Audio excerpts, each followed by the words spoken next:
The why, I suppose, it was as I was mentioning. I was searching for the truth. I was searching for the meaning of life. I was searching for the answers to the question of, what is it all for? What is the purpose of our existence? Why am I here? What is this life all about?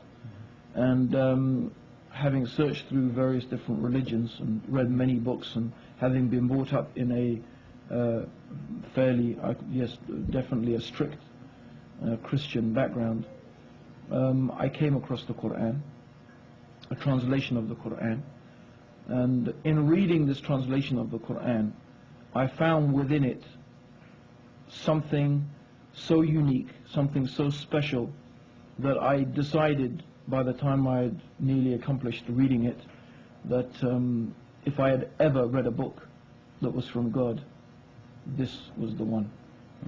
So that was the thing that really changed me around.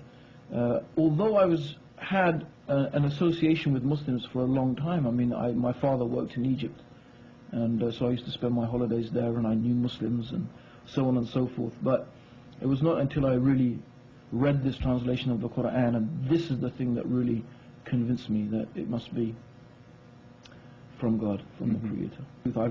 I've never actually heard myself of anyone becoming a Muslim because of such an experience. I mean, maybe there have been.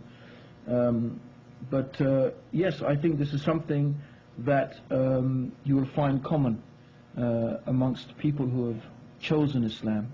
I think it's worth mentioning, I had it in my mind to mention this as well, that everybody has to choose Islam.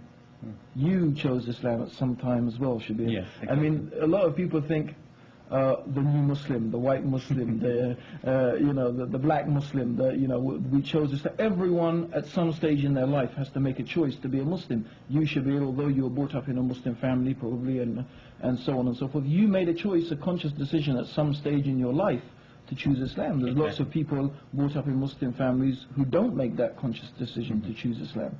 They make a conscious decision to go in the opposite direction. So I don't really know why we are thought to be so special, but but alhamdulillah.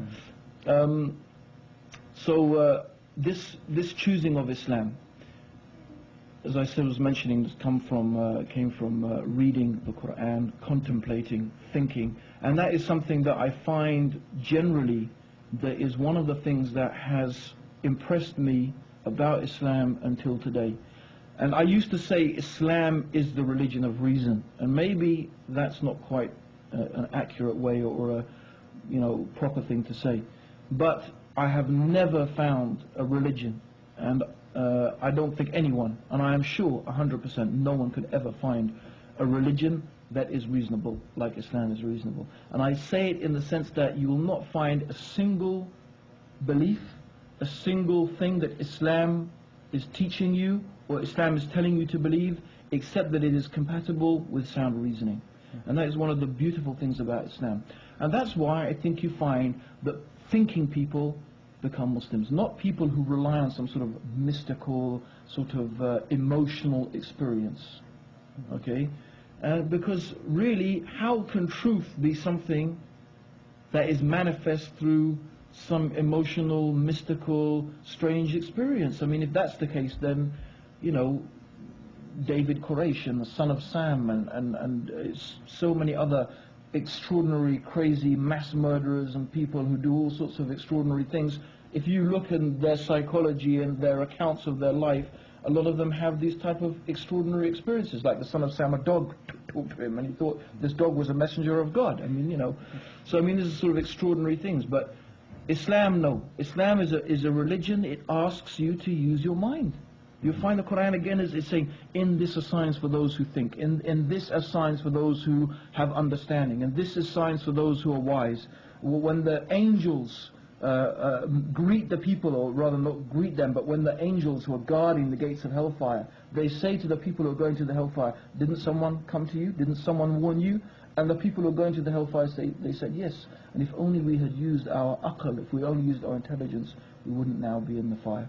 It's an indication that Islam is something that you're going to come at and arrive at through using your intelligence, not merely some act of faith. I accepted Islam and I went to the mosque for a bit and so on and so forth, but the truth is, the moment I encountered the first bit of difficulty, that was it.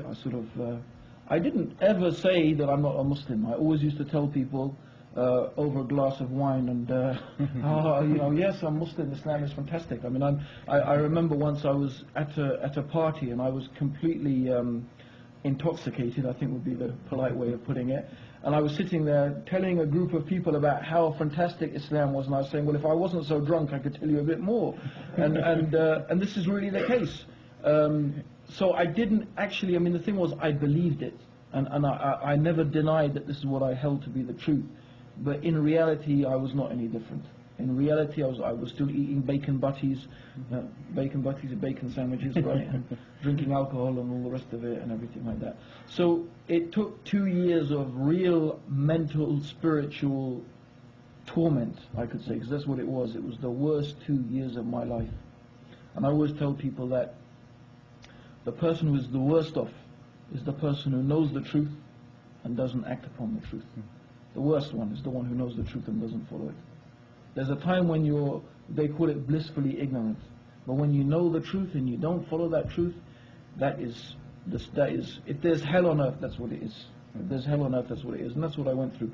But alhamdulillah, I look back on it and it was ultimately through Allah's mercy, only through Allah's mercy, a strengthening experience. And when I did come to Islam, alhamdulillah, I think because of that experience, I came to Islam much stronger and much more with complete determination not to repeat that sort of error again. Mm-hmm. But it is a problem, and I'm sure that lots of brothers and sisters out there in different ways who become Muslim and who choose Islam encounter that same type of problem, to change their life round, and it is a very, very, very, very major change. It's not like, you just change a few things, right? Now I believe in Jesus and that, everything goes on, right? No, your life changes round almost completely, and that is difficult.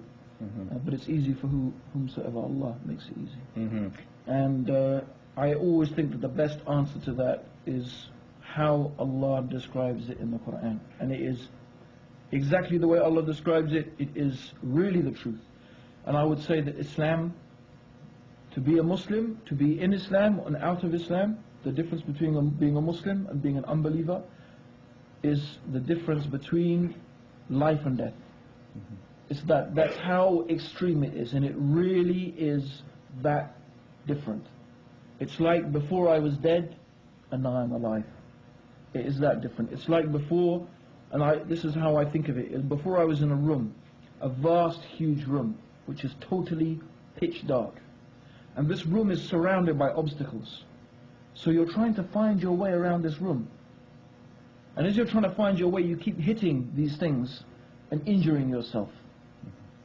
And this is how you are, stumbling around in the darkness, crawling around, stumbling around,